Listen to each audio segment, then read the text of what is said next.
IFL TV, proudest by Everlast. Delighted as always to be joined by Stephen Swifty Smith. Stephen, the reason I wanted to get you on is because it's been a good couple of, well, it's going to be a good couple of weeks for the Smith brothers. I mean, Callum just fought this past weekend. You've got Liam fighting in a derby, headlining at the old M&S Arena. I don't know if it's still called that, in Liverpool against Anthony Fowler. I mean, it's a big, good few weeks for the Smith brothers, isn't it? Yeah, mate. As you say, it's a big couple of weeks, you know, for the family. Callum's performance, good to see him back the weekend, you know, for himself, and obviously all geared towards Liam's. Now Liam's got a big night next Saturday, and you know, we're really looking forward to it. Talking about Callum, then, I mean, that was his first fight up at light heavyweight. How did he? When obviously you were in the changing room, you've been training alongside him, you've seen him in camp. I mean, did he feel a million times better? I know he didn't struggle to make super middleweight, but I mean, how much better did he feel? Yeah. At 175. Do you know what? Making weight's always something that you only know yourself how well you do it. You know, people see you around, you see this weight in the gym and think, does it easy? But he said himself, he felt like he was losing a bit towards the end. He was losing sort of his power and his strength come fight night. And, you know, I feel like it showed in his last couple of fights. So, you know, he knows how hard it was. But the move to light heavy was something that a lot of people have spoken about for a while. And it's something that we all believe suits him. And, you know, he seemed so much happier sort of fight week in himself. Whereas, you know, come back off a loss, anyone who's come back from a loss knows sort of the pressure's on you and, you know, the doubts that creep in and stuff like that. So, you know, with us being all the brothers, all have lost before and all know what it is, we all knew what to look out for with him and, you know, how to go about it. But I thought he was good. He handled it well. He seemed composed throughout the week and just took it all in and seemed to enjoy it a bit more, know what I mean? Rather than like letting any pressure show and come about of it. He was just sort of like relaxed, took it all in the stride and seemed to enjoy fight week, which was good from our point of view. We're all happy about it. Definitely, man. And talk to me about that right hand and that knockout. I mean, it's good that Castillo left hospital quick and he was back in the hotel and stuff like that. Yeah. But I mean, that right hand, has he made a statement already to the other 135 pounders? Yeah, I said a couple of weeks back, you know, when people were talking about light heavy, no one seems to be mentioning Callum. You know, all these domestic light heavies are talking about each other and stuff, and Callum's name's not sort of being mentioned. And I said, you know, the minute he fights at light heavy and he announced himself as a light heavyweight, then he'll be the name on other people's lists. It'll be Callum Smith and others, do you know what I mean? And I think he's done that already. I think that right hand alone showed anyone what he's capable of and the power he possesses, especially now at light heavy at 175. And he's definitely made the statements, you know, in with a man who, you know, went 12 rounds with Bivol, 12 rounds Marcus Brown, you know, put him over in it. And I think he's heavy hands himself as well as, you know, durable. And I think to do a number on him like that, what Callum done in 2 rounds was a massive statement. And, you know, us as a family, we're proud of Callum, but we're also, you know, really happy Castillo got out okay and, you know, come back to the hotel that night because it was worrying time straight after the fight. And, you know, no one likes to see things like that. And, you know, first and foremost, Callum, you know, you could see how distressed Callum was in the ring. And, you know, thankfully, you know, that night he sent Callum a message and just said, like, you know, I'm okay and Adam, thank you for your respect.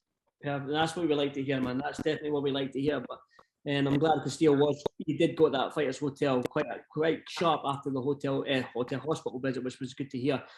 Just sticking with Callum a little bit further, you mentioned his name hadn't been mentioned, but when you mentioned the light heavyweights, especially domestically, you mentioned the Callum Johnsons, the Anthony Yards, the Joshua Buatsis, do you know what I mean? The Greg Richards and all these guys. I mean, domestically, it's amazing. It's a brilliant division to be in and stuff like that. But now do you think that Callum, he's going to start getting talked about now?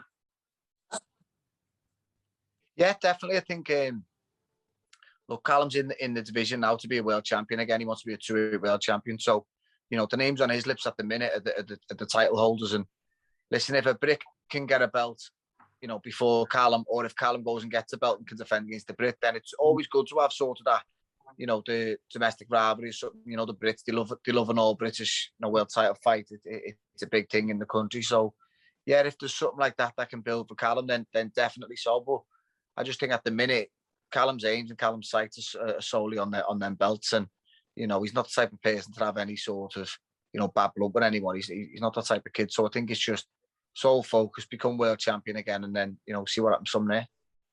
I think that's the new ambition for Callum, to become that 2-weight world champion. Yeah. It is the big thing. It's a big achievement in boxing alone, but you know, no one from his city's ever done it, and you know, he'll be the first to do that, and it's a big statement for such a good boxing city in Liverpool. I mean, the Anfield as well has been talked about. Yeah, definitely. Maybe be something else there. I mean, I'm pretty sure you and Paul even talked about coming back at retirement to have a warm-up fight or something. Mate, we've always joked about it. If you get to that Anfield, Bill, me, Paul, and me dad will be on it. Hey, but listen, I'll fight you, Stephen, because I'm probably your weight now. Yeah. You probably liked it. In you trainer, mate, you're probably lighter than me now. No, I don't know, mate. I don't know. Man. I'll put a little bit of teeth now as well. I mean, again, stunning win for Callum. It was great to see him back to winning ways, and he looks fresh. He looks healthy up at light heavyweight. But I mean, your focus is now Swifty. Quite a good transition. Is Swifty moved on to your brother Beefy, Liam. I mean, he's in a Liverpool derby against Anthony Fowler. We know Anthony Fowler. We know how hard he hits, the GB, the Olympian. But your brother's had more experience in the pro game. Former world champion. He's been in with Canelo. He's been in with the best of them. Just talk to me about this fight. Just talk to me about this fight for Liverpool. Hey, listen, people go on about him like, you know, he's a big, strong lad. He is, of course he is. But I said this before, you know, is Liam going to lose sleep over, you know, Fowler, how big and how strong he is when he's been in the ring with Canelo, Munguia. People forget, you know, he lost his first loss to Canelo, come back straight in with Liam Williams after a loss, do you know what I mean? After losing a fight, come back, no warm-ups, nothing. Liam Williams was a monster, knocking everyone out at the time, and I think he's done Carl over a jab and stuff, and everyone was saying how big a puncher he was, and he had a bigger reputation at the time than what Fowler's got now, being a puncher. Liam was like, straight in with him, back-to-back fights with him, you know, beat him and sort of moved on. Probably maybe never got the credit he deserved for it, but you know, it's one of them things where I don't never think Liam will shake a fight. You know, he is what he is. He'll fight anyone, and he proves it time and time again. You know, we're taking on all comers, and this is no different. Listen, whether he's from Liverpool or not, the minute Liam's name got mentioned, he jumped on it, and this happened. This fight's happening because basically Liam's agreed to it. I've seen the interview. I've seen Liam's interview with Coogan as well. He's like, he says there's just no way he can lose to Anthony, and like he beats him every day, twice on Sunday. I mean, for Liam, you know, it is a Liverpool derby in front of all the Scousers and stuff like that. I mean, his mindset, is he going in there too confident, overly confident, or just knows that he's a better fighter? No, listen, Liam will turn up to, you know, best way of putting it, if it's a fight to Liam, do you know what I mean? Whoever it may be, whether he knocked at his door, whether he met them in the arena, in the ring, or whatever, it's a fight to Liam. So Liam's never going to go into a fight in any other mindset than what he has. He goes in the fight to win and, you know, do what he's doing. If he's got to bite down his gum at the times, he'll do it. But no, there's no overconfidence from him. He's just very self-assured. He knows what he's done, the level he's been at, and what he's capable of, and what he's doing in the gym, what he's performing like in the gym right now, which is, you know, we out from the fight now, and he knows where he's at and how he's looking and things he's doing in the gym. So he's done it before. He's been there before, done it, you know, been in all these 12-round camps and stuff, and he knows he's tried and tested going into these fights. When it does start tough, you know, when anything that comes into play in a fight, he's been there and done it, and has, you know, knows what he can do and knows what he will do, and more importantly, knows what he's capable of. Whereas I think with Fowler, all these boxes are still yet to be ticked. No one knows what he'll be like over 10. You know, he's done a 10 over 12. He's done a 10 and lost. Do you know what I mean? So how will he be? You know, when he done his 10, he got dropped at the end of it and stuff and was out on his feet. You know what I mean? People forget this. It's a big ask doing your 12 rounds for the first time. And, you know, when you're standing up in round 7, you think, I've done 6, I've got 6 more to go. And the question you start asking yourself, Liam's done that many times before. So all these doubts aren't with him. That's why he's so self-assured, where, you know, ask anyone who's done the 12, the difference in the gym. It's all right, well and good saying, I've been in the gym, I'm sparring 12, I'm sparring 15. Yeah, go and do it in a fight, especially in a, you know, big derby in the city where all the fans are expecting different outcomes. You know what I mean? You walk around the arena and someone will say him, someone will say him, someone will say him. It's been the same before in local derbies, and the city's split, which is what makes it exciting. But you know, our side are very confident just through, again, Liam being tried and tested at this and done it all before, and it's not new to him. Liam seems confident he's going to knock Anthony out. Are you confident, Stephen, can he knock Anthony out? I am, yeah. I'm very confident. I think similar to what he said, look in such a way, I think it'll be exciting early. I think, you know, when you come out and that crowd's behind you, I think, you know, a fight explodes quite early. We've seen that with Callum and Rocky, you know. When a fight lands and the crowd erupt, whether it's landed on you or you've landed the shot, it sort of spurs you on to go and do something else. And I do think the fight will explode early, but if it's still going, it starts getting to the middle of the round and it starts settling again, you know, the fans are still kicking on and still roaring, still good atmosphere.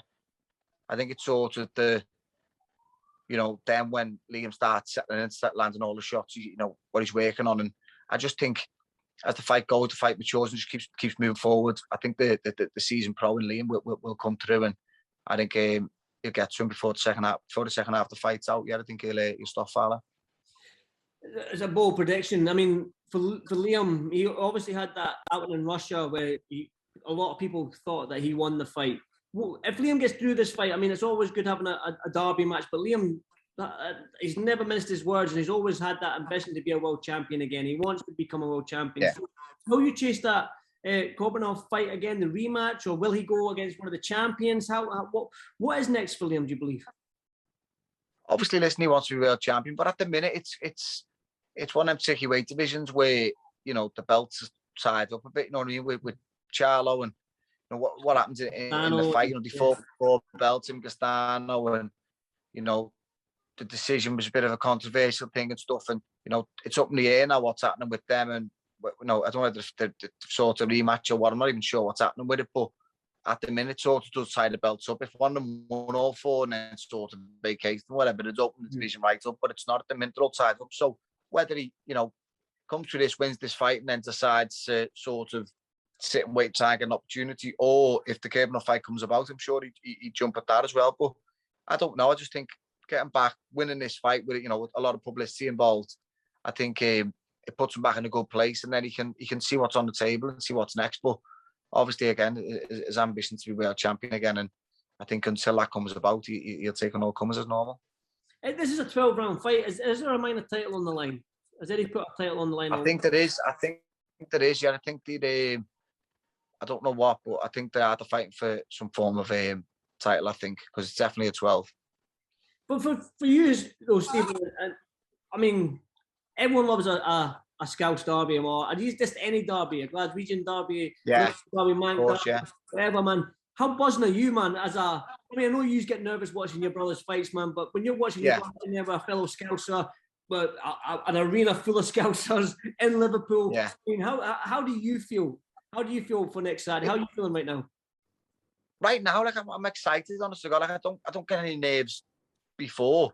It's basically just fight day for me. Like I say, in a way, people say you're nervous. I'm like, nah, no. The experience shows you that, you know, nothing happens at a way, and really, what's making you nervous over. It's basically once you turn up to the arena, the start's like, oh, it's here now, you know what I mean? It's everything you've been thinking of, because we go through the camps together and we see each other, like the builds up, the camp, the training, everything what comes to this night. So it's a big moment, but I get nervous on the night, yeah, all the time. But again, now we're still a while away yet, so you know, it's not till next weekend. So I'm still just very confident. I'm happy with how Liam's looking, and I'm really looking forward to it. But yeah, fight night. Listen, I'm more say now even more forward to the excitement because of all the COVID things and what's happened. There hasn't been an arena show here for a while now, and it's the first time for everyone to get out. You've seen that with the tickets, where the tickets have just basically gone in a blink. And I mean, I had to get like a ticket myself to even like saw people out who were Irishing me, where he's had that many orders himself. Liam, he didn't even get like a quarter of them done. So I felt for him in that way. But it's going to be good. It's going to be buzzing for the city to get a big night back, and you know, it's good that my brother's topping it. Definitely, man. It's the shame I'm not going to this one, man, which I'm gutted about. But listen, yeah, I'm pretty sure it's going to be a crazy atmosphere, and one that I'm gutted that I'm missing, to be honest. But you can't get them all. You can't get them all.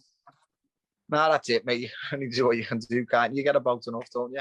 Well, I will be in Vegas for the I will be wild this weekend. That's why I'm not going. Like, but Yeah, that's what I mean. Mate. You can't do them all. every car Can't be there and there at the same time. Yeah. Listen, it's always a pleasure to speak to you, man, and get your thoughts. And I always appreciate your time. Like the reason why I'm gutted that I'm not going to be in Liverpool for this one, because mate, I want to go out with you again. I want to go back out and get pissed with you again, man. I think that time in Texas was brilliant, man. I want a night out with Swifty. Brilliant, mate. We'll have to get one sorted soon. It would have been good to be out for this one celebrating, but we'll get another one soon. Definitely. Definitely. Listen, Stephen, man, stay safe and good luck to Liam come next weekend. And hopefully I'll catch up with you soon, brother. And you, mate. Thanks a lot. Take care, mate. Thanks, Swifty.